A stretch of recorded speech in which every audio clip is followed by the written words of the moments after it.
আসসালামু আলাইকুম।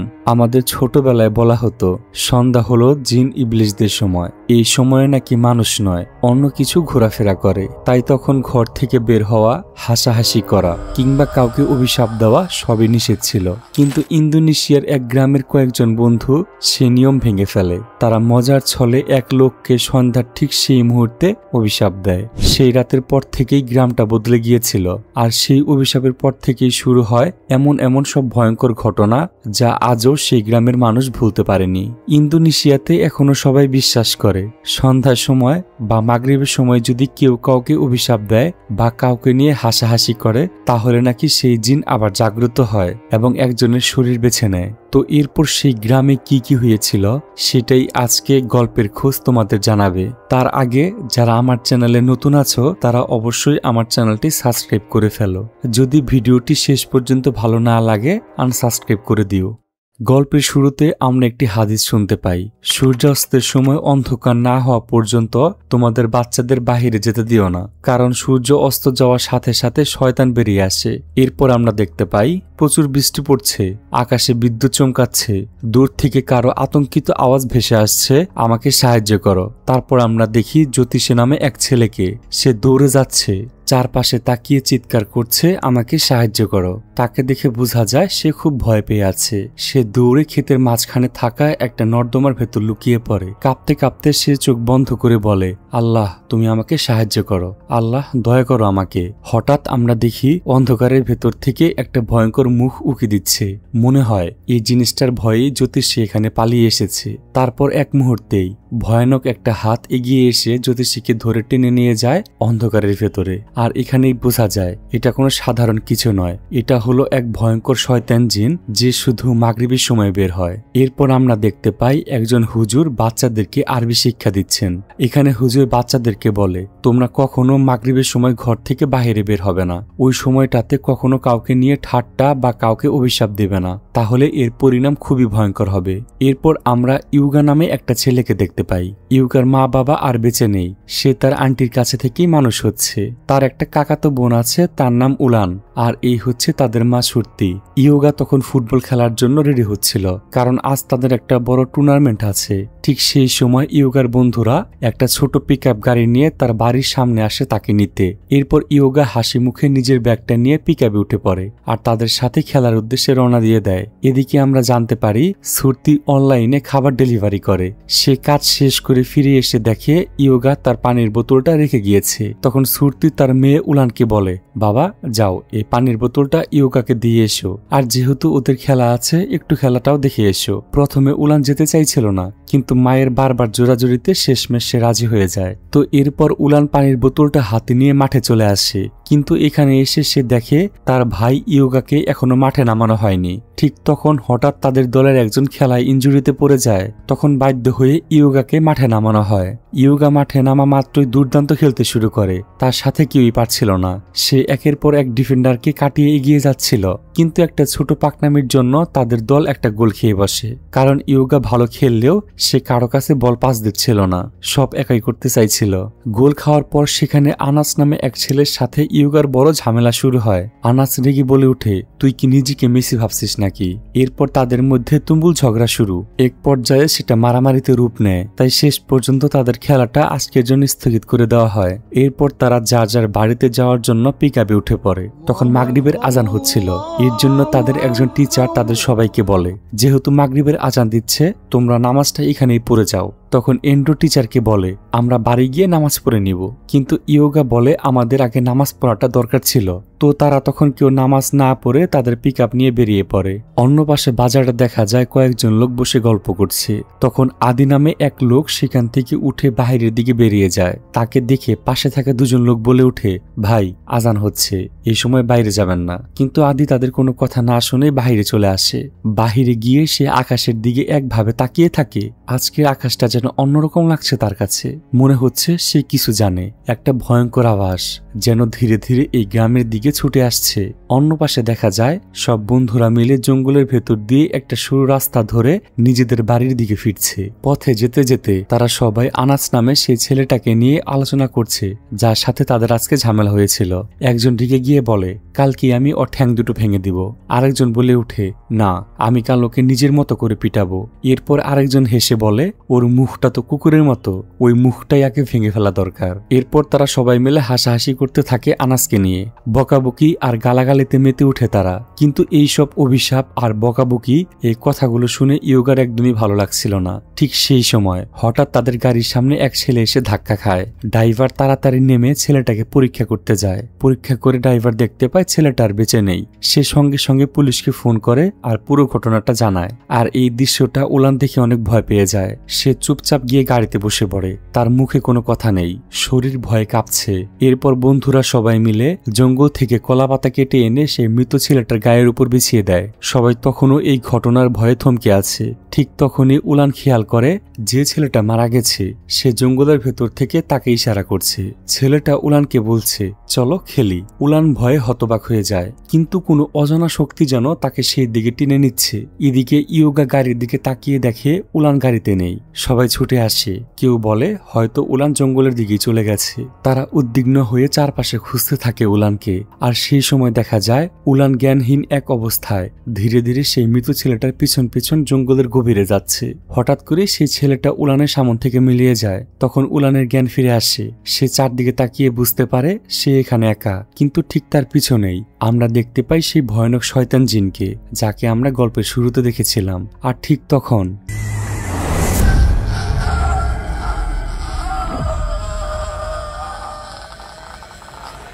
তার উপর শয়তান ভর করে।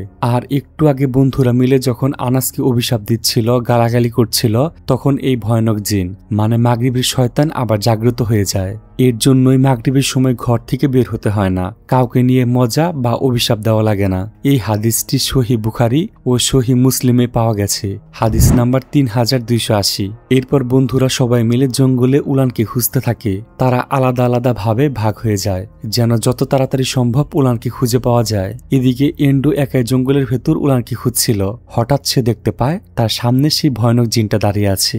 জিনটার মুখ দেখে তার শরীর কাঁপতে শুরু করে, গা কাটা দিয়ে ওঠে, নিঃশ্বাস বন্ধ হয়ে আসে তার। অন্যদিকে ইয়োগা দেখতে পায় উলান একটা গাছের নিচে বসে কান্না করছে। সে দৌড়ে কাছে যায়, কিন্তু হঠাৎ করে উলানের চোখের সামন থেকে সে গায়েব হয়ে যায়। ইয়োগা অবাক হয়ে চারদিকে তাকায়। ঠিক তখন দেখে উলান একটা পাথর হাতে নিয়ে তার পাশে দাঁড়িয়ে আছে। পাথরটা দিয়ে ইয়োগাকে মারতে যায়, কিন্তু সেই মুহূর্তে তাদের গাড়ির ড্রাইভার সেখানে এসে পড়ে। ড্রাইভারকে দেখিয়ে উলান থেমে যায়, পাথরটা ফেলে দেয় আর অজ্ঞান হয়ে মাটিতে লুটিয়ে পড়ে। আর উলানকে অনেক ডাকাডাকি করার পরেও তার জ্ঞান ফেরাতে পারে না।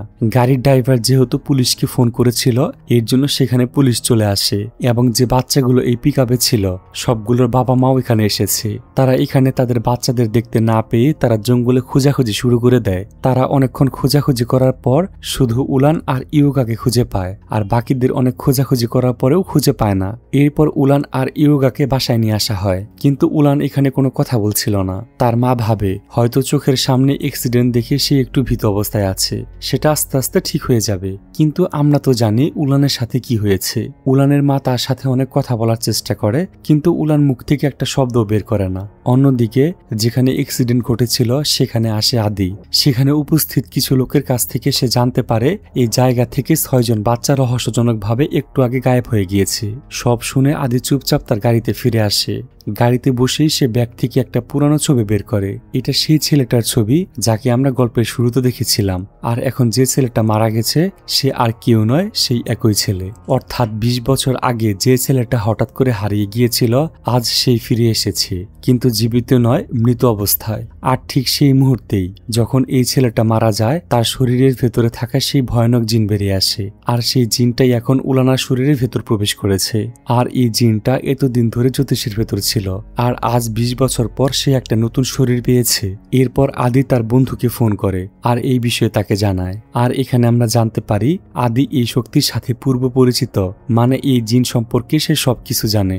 আদি 20 বছর ধরে এই ভয়ানক জিনের শক্তিটাই খুঁজছে।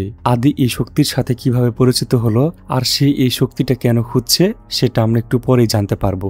এর একদিন পর দেখা যায় ইয়োগা সবার সাথে মাঠে ফুটবল খেলছিল, সবকিছু ঠিকঠাকই চলছিল। হঠাৎ সে দেখতে পায় তার সব বন্ধুদের ঘাড় একসাথে পিছনের দিকে ঘুরে যাচ্ছে। এই দৃশ্য দেখে ইয়োগা আতঙ্কে চিৎকার করে ওঠে, কিন্তু পরের মুহূর্তে দেখা যায় সবটা আসলে তার স্বপ্ন ছিল।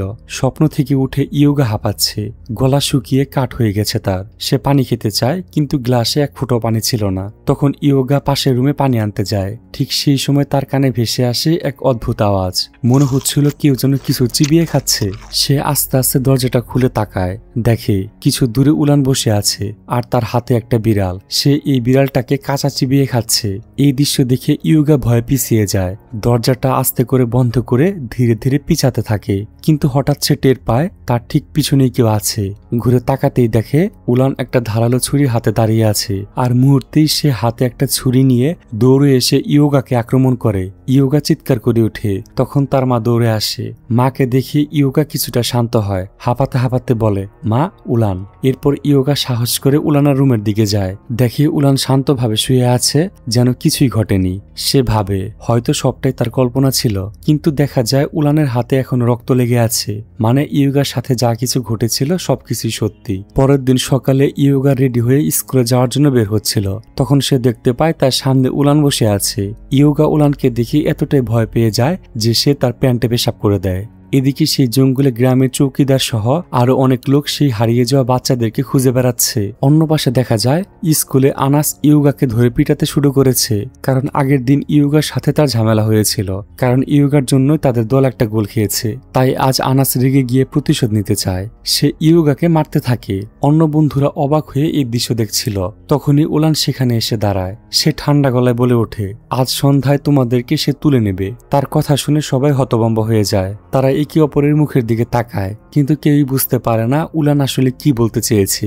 তার এই কথার পিছনে যে কতটা অশুভ বার্তা লুকিয়ে আছে তা তারা কেউ তখন বুঝতে পারেনি। এদিকে একই সময় গ্রামের মানুষ সেই জঙ্গলে অনেক গবাদি পশুর মৃতদেহ খুঁজে পায়। মৃত পশুদের দেখে মনে হচ্ছে তাদেরকে খুব কষ্ট আর যন্ত্রণা দিয়ে মেরে ফেলা হয়েছে। গ্রামের মানুষ বুঝতে পারে হয়তো তাদের এই গ্রামে অশুভর কোনো ছায়া নেমে আসছে। এদিকে স্কুলে দেখা যায় আনাস যখন ওয়াশরুমে ফ্রেশ হচ্ছিল, তখন সে আয়নাতে দেখতে পায় একজন ভয়ানক বৃদ্ধা মহিলাকে। সে অনেক ভয় পেয়ে যায়, পিছনে তাকিয়ে দেখতে পায় সেখানে কেউ নেই। কিন্তু একটু পর তার মনে হয় উলান তাদের পাশের টয়লেটে ঢুকে গিয়েছে। তখন আনাস বলে, উলান, তুমি এই বাথরুমে কেন ঢুকেছো? এটা তো পুরুষদের জন্য। তখন তার কানে ভেসে আসে, চলো খেলি। আনাস পাশের দিকে তাকাতেই সেখানে উলানকে দেখতে পায়, আর তখন তার পেছন থেকে উলান ভয়ঙ্করভাবে চিৎকার দিয়ে ওঠে এবং হাতে একটা ছুরি নিয়ে তার উপর আক্রমণ করে দেয়। আনাস ভয়ে চিৎকার দিয়ে ওঠে। তখন সেখানে ডিউ এসে তাকে শান্ত করার চেষ্টা করলে আনাস সামনের দিকে তাকিয়ে দেখতে পায় সেখানে কেউ নেই। এরপর আমরা স্কুল ছুটির পর তিনজনকে একসাথে দেখতে পাই, ইয়োগা, আনাস আর ডিউ। আনাসের সাথে যে ঘটনা হলো একটু আগে সেটা ইয়োগাকে খুলে বলে। তখন ইয়োগা বলে, কিছুদিন আগে আমার সাথেও এরকম ঘটনা ঘটেছিল, কিন্তু আমি সেটাকে সত্যি ভাবিনি। কিন্তু আজকে আনাসের কথা শুনে আমার মনে হচ্ছে সেদিন আমি যা দেখেছিলাম তা সবটাই সত্যি ছিল। আর সেদিনের পর থেকে, মানে যেদিন জঙ্গলে আমাদের বন্ধুরা গায়েব হয়ে গিয়েছে, তারপর থেকেই উলান একটু অন্যরকম হয়ে গিয়েছে। কিন্তু আনাস তাদের বলে, আমি এগুলা বিশ্বাস করি না। তখন ডিউ তাদের বলে, আমার দাদু আমাকে একটা কাহিনী বলেছিল।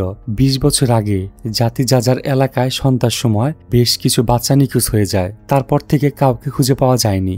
এমনকি সেই গ্রামে এরপর থেকে শুধু গবাদি পশু পাখির মৃতদেহ খুঁজে পাওয়া যাচ্ছিল। তারা তিনজন যখন এখানে কথা বলছিল, তখন গ্রামের মানুষ যেন কোথাও দৌড়ে ছুটে যাচ্ছে। সবাই বলাবলি করছে এই গ্রামে নাকি কারো লাশ খুঁজে পাওয়া গেছে। তারা তিনজন সেখানে গিয়ে দেখতে পায় একটা মৃত বিড়াল পড়ে রয়েছে, আর এই বিড়ালটাকে সেদিন রাতে উলান মেরে ফেলেছিল। আর এইসব কিছুই দূর থেকে আদি দেখছে।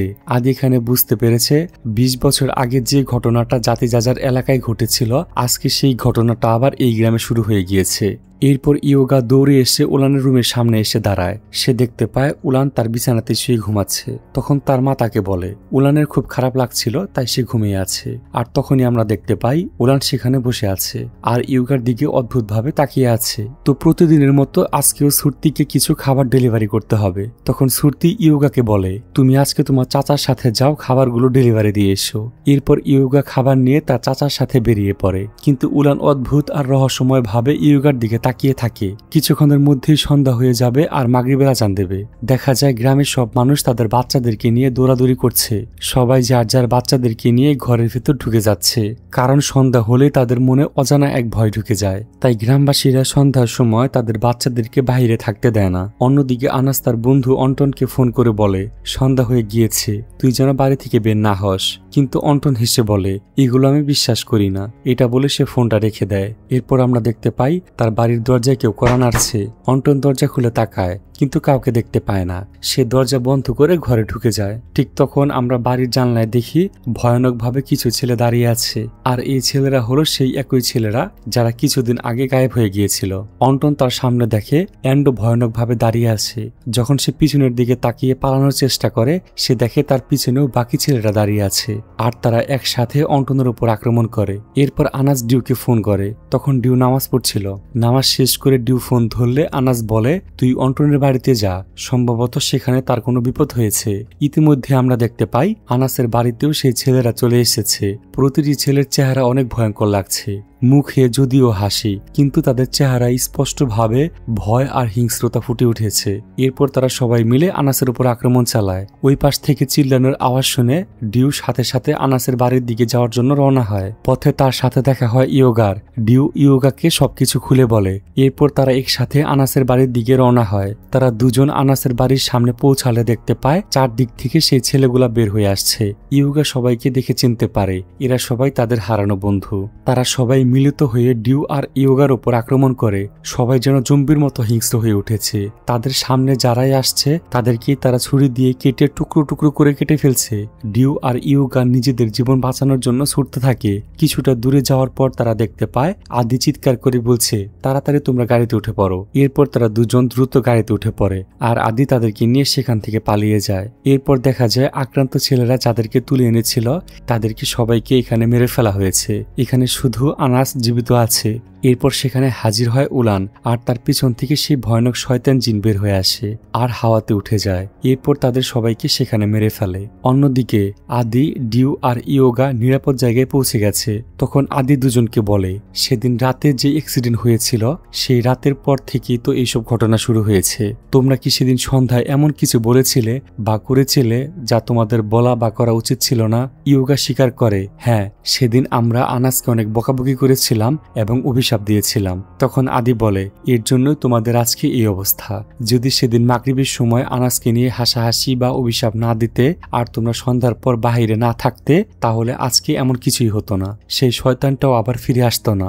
এরপর আদি তাদের 20 বছর আগের একটি ঘটনা শোনায়। 20 বছর আগে সেই শয়তান আদির আত্মা নিতে চেয়েছিল, কিন্তু তার বোনের কারণে সেই শয়তান তার আত্মা নিতে পারেনি। এর জন্যই আদি 20 বছর ধরে সেই শয়তানটাকে খুঁজে বেড়াচ্ছে শেষ করে দেবার জন্য। পরের দিন গ্রামের একজন লোক দেখতে পায় কিছু বাচ্চা মরে পড়ে আছে। তখন লোকটা গ্রামবাসীকে জানানোর জন্য ছুটে যায় আর এই ঘটনাটা ইয়োগাকে ফোন করে জানিয়ে দেয়। ইয়োগা যখন জানতে পারে তাদের কিছু বন্ধু মারা গিয়েছে তখন তারা দুজনেই কান্নায় ভেঙে পড়ে। আদি এই বিষয়টা জানার পর গ্রামে চলে যায় আর সে দেখতে পায় এখানে সবাইকে দাফন করা হচ্ছে এবং যারা যারা মারা গিয়েছে তাদের পরিবারের সব লোকজন এখানে চলে এসেছে। সবার চোখে শুধু পানি, সবাই কান্না করছে কি হয়ে গেল তাদের গ্রামে। আদি এখানে দেখতে পায় উলান তার দিকে অদ্ভুত দৃষ্টিতে তাকিয়ে আছে, কিন্তু চোখের পলকেই উলান তার পাশে এসে দাঁড়ায়। তখন আদি বুঝে যায় এটাই সেই শয়তান জিন। তখন আদি তাকে বলে আমি তোকে শেষ করে দিব, আমি তোকে মেরে ফেলবো। তখন উলান বলে যদি তুই আমাকে মারতে না পারিস তাহলে আমি এই গ্রামের সব বাচ্চাদেরকে মেরে ফেলবো। এটা বলে উলান সেখান থেকে চলে যায় আর এখানে আমরা দেখতে পাই এটা সেই জিনটা আর দূরে দাঁড়িয়ে আছে উলান। এরপর আদি ডিউ আর ইয়োগার কাছে ফিরে আসে। সে তাদের হাতে কিছু তাবিজ দিয়ে বলে এই তাবিজগুলো তোমাদের ঘরের প্রত্যেকটা জায়গায় লাগিয়ে দিও আর অবশ্যই অবশ্যই একটা তাবিজ উলানের ঘরে রাখতে ভুলবে না। আমি ঠিক সময় মতো সেখানে চলে আসব। তারপর দুজন তাড়াতাড়ি বাসায় ফিরে আসে। তারা ঘরের প্রতিটি জায়গায় তাবিজ লাগিয়ে দেয়, কিন্তু উলানের ঘরে তাবিজ রাখার আগেই সেখানে উলানের মা চলে আসে। তখন তার মা তাদেরকে জীবিত দেখে জড়িয়ে ধরে। তখন তারা এখানে আর উলানের ঘরে তাবিজ রাখতে পারে না। ওই সময় আবার উলান সেখানে চলে আসে। উলান যখন দেখে তার ঘরের চারপাশে তাবিজ ঝুলানো, তখন সে হঠাৎ ভয়ানকভাবে চিৎকার করতে শুরু করে। তার সেই চিৎকার এত জোরে ছিল যে ডিউ আর ইয়োগার যেন কান ফেটে যাচ্ছিল। মনে হচ্ছিল পুরো ঘরটা যেন কেঁপে উঠছে সেই চিৎকারে। সেই মুহূর্তে সেখানে আদি এসে পড়ে। আর কোনো দ্বিধা না করে উলানকে শক্তভাবে ধরে ফেলে। তারপর সে মহান আল্লাহর কিতাব থেকে কিছু আয়াত পড়তে শুরু করে। কিন্তু উলানের মা ভাবে আদি হয়তো তার মেয়েকে কিডন্যাপ করার জন্য এখানে এসেছে। তখন সে জোরে জোরে চিৎকার করতে শুরু করে। তার চিৎকারের আওয়াজ শুনে গ্রামের দুজন লোক আর চৌকিদার ছুটে আসে। আর তারা কোনো কিছু না বুঝেই আদিকে ধরে ফেলে। ডিউ আর ইয়োগা তাদের বলে, ওকে ছেড়ে দিন, সে খারাপ না, সে আমাদের সাহায্য করতে এখানে এসেছে। কিন্তু উলান তখন ভয়ানকভাবে চিৎকার করে বলে, না, ওকে ছাড়বে না। এই লোকটাই বাচ্চাদেরকে কবিরাজ করার নামে মেরে ফেলছে, আর আজকে আমাকে এখান থেকে নিয়ে যেতে এসেছিল। উলানের কথায় সবাই হতভম্ব হয়ে যায়। কেউ আর আদিকে বিশ্বাস করে না। তারা শক্তভাবে তাকে বেঁধে ফেলে। তখন আদি ডিউ আর ইয়োগাকে নিচু গলায় বলে, তোমরা এখান থেকে পালিয়ে যাও এখনই। আদির কথা শুনে তারা দ্রুত সেখান থেকে পালিয়ে যায়। এরপর খুব অল্প সময়ে খবরটা পুরো গ্রামে ছড়িয়ে পড়ে যে কিডন্যাপার এতদিন ধরে বাচ্চাদের ধরে নিয়ে যাচ্ছিল সে অবশেষে ধরা পড়েছে। আর সেই কিডন্যাপার অর্থাৎ আদি এখন আছে উলানার বাড়িতে। এই খবর শুনে গ্রামের সব মানুষ লাঠিসোঁটা হাতে করে নিয়ে উলানের বাড়ির দিকে রওনা হয় আদিকে মেরে ফেলার জন্য। আর তারা যাওয়ার আগে তাদের বাচ্চাদেরকে বলে যায় তারা যেন ঘর থেকে কোনোভাবেই না বের হয়। এদিকে মসজিদে মুয়াজ্জিন যখন আজান দেওয়ার জন্য আসে তখন উলান পিছন থেকে তার মাথায় বাড়ি দিয়ে অজ্ঞান করে দেয়। একই সময়ে অন্য একটি রুমে আদিকে বেঁধে রাখা হয়েছে।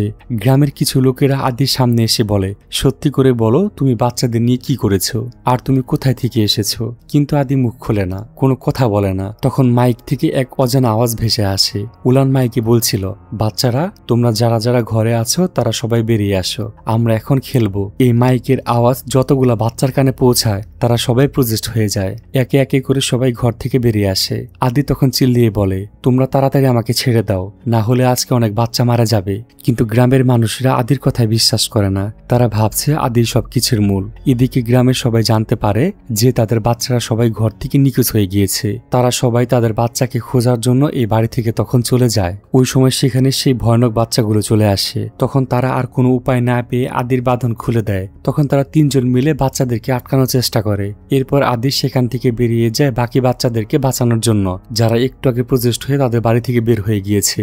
আর এদিকে তারা দুজন বাকিদেরকে আটকানোর চেষ্টা করছে। এদিকে দেখা যায় বাকি বাচ্চারা কবরস্থানে চলে এসেছে। আর তাদের সামনে দাঁড়িয়ে আছে উলান, পিছনে দাঁড়িয়ে আছে সেই ভয়ানক শয়তান জিন। তখন আদি দূর থেকে শয়তান জিনকে বলে, তুমি তাদেরকে ছেড়ে দাও। জিন তখন তাকে বলে, তুমি কি তোমার আত্মা আমাকে দিতে চাও? আদি বলে, আমি হয়তো তোমাকে থামাতে পারবো না, কিন্তু তুমি চাইলেই আমার আত্মা নিয়ে যেতে পারো। তুমি আমার শরীরকে যেভাবে ইচ্ছা সেভাবে ব্যবহার করতে পারবে। তখন জিন উলানকে ছেড়ে দিয়ে তার সামনে আসে। আর আদি তার সাথে হাত মিলায়। আর সাথে সাথে শয়তানটা তার ভিতর চলে যায়। এখানে আদির অনেক কষ্ট হচ্ছিল, কিন্তু তারপরেও সে আজান দিতে শুরু করে, যার কারণে প্রতিটার বাচ্চার ভিতর থেকে আস্তে আস্তে শয়তানের প্রভাব কাটতে শুরু করে। একসময় পুরোপুরি বাচ্চারা শয়তানের প্রভাব থেকে মুক্তি পেয়ে যায়। এরপর আদি পানিতে ইচ্ছা করে ঝাঁপ দেয় আর কোথাও যেন মিলিয়ে যায়। আর আজ থেকে 20 বছর পর শয়তানটা আরো একটা নতুন শরীর পেয়ে গেল। হয়তোবা আবার 20 বছর পর অন্য একটা গ্রামে যাবে, সেখানেও কোনো শরীর খুঁজতে। এরপর শেষের দৃশ্যে দেখা যায় গ্রামের মানুষ আদির আত্মাকে সম্মান জানাচ্ছে ফুল দিয়ে। গ্রামের মানুষ এখন বুঝতে পেরেছে যে আদি তাদেরকে বাঁচানোর জন্য এখানে এসেছিল। আর এখানেই এই গল্পটা শেষ হয়ে যায়। তো ভিডিওটি ভালো লাগলে অবশ্যই একটি লাইক দিয়ে কমেন্ট করে দিবেন। তো আজকের মতো বিদায় নিচ্ছি, সবাই ভালো থাকবেন, আল্লাহ হাফেজ।